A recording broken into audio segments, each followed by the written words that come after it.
भाई देवताओं की अगर कोई आराधना नहीं करेगा, पूजा नहीं करेगा तो देवता अनायास कृपा नहीं करते। और आज देवता जो है कब से परमार्थी हो गए। छोटे जी महाराज ने कहा बड़ी कृपा की भाई, लेकिन एक बात तो बताओ कि ये कृपा आपने की और किसी पर कृपा? रोज लाखों लोग मरते, हजारों लोग मर जाते हैं, आप सब जगह अमृत लेकर के नहीं पहुंचते हो। लेकिन यहाँ राजा परीक्षित का श्राप सुनकर के आप अमृत लेकर के आए। भाई ये कृपा तो बताओ कि आप क्यों कर रहे हैं? हमने मत महाराज बड़ी बात नहीं है, तो बोले बस इतनी सी बात है कि आप जो भागवत जो आज राजा परीक्षित को सुनाने जा रहे हैं, तो भागवत सुनने से जो पुण्य प्राप्त होता है, जो फल मिलता है, बस वही हमें चाहिए।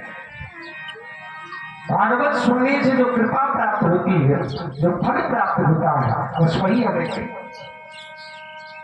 सुखदेव जी महाराज हंसने लगे, बोले मैं तो तुम्हारे आते ही समझ गया था, आते ही जैसे तुम आए मैं समझ गया था कि तुम बिना मतलब के तो आ नहीं सकते हो। बोले क्यों महाराज? ये अमृत है। श्री सुखदेव जी महाराज ने कहा भाई ये तुम्हारा अमृत है, लेकिन ये कथा अमृत है, तुम्हारा मार्ग अमृत है, और ये तुम्हारा शुभामृत है, और ये कथा रूपी कथा है। बोले महाराज अंतर क्या है?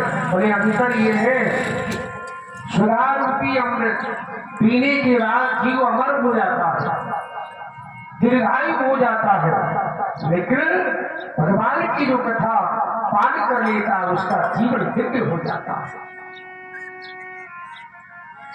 सूर्य जी महाराज सोन का दृश्यों से बता रहे, भगवान की जो कथा श्रवण कर लेता, रसपान कर लेता है, कहा उसका जीवन दिव्य हो जाता है।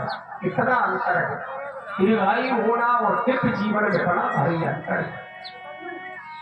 बोले महाराज देवताओं ने कहा, बोले महाराज हमारा ये अमृत है, बड़ी मुश्किल से प्राप्त होता है। श्री सुखदेव जी महाराज ने कहा ये भागवत रूपी जो अमृत है, ये बड़ी पुण्य से प्राप्त होता है, ये मुश्किल से मिलता है, बड़ी कठिनाई। जब देवताओं ने असुरों ने मिलकर के समुद्र का मंथन किया और समुद्र मंथन के बाद ही अमृत मिला, और ये भगवान की जो कथा है, जो दिव्य प्रसाद है, कहा ये प्रसाद जिसके हृदय में भाव हो, भगवान की कथा प्रवेश कर जाते हैं। श्री सुखदेव जी महाराज ने कहा क्वा कथा क्वा सुधारोगे, क्वा काचा क्वा मरे महा। सुखदेव जी महाराज कहने लगे सुनो देवता हो, क्वा कथा कहा भगवान की दिव्य कथा, क्वा सुधा कहा ये अमृत, क्वा काचा क्वा मरे महा। जिस प्रकार एक मणि की बराबरी कांच का टुकड़ा नहीं कर सकता, कहा कांच का टुकड़ा, कहा दिव्य मणि, इतना बड़ा अंतर है। सुखदेव जी महाराज ने बताया भगवान की जो कथा है, कहा वो मणि के समान है, और ये तुम्हारा अमृत कांच के टुकड़े के समान है। जाओ ले जाओ, ये अमृत हमें नहीं चाहिए तुम्हारा।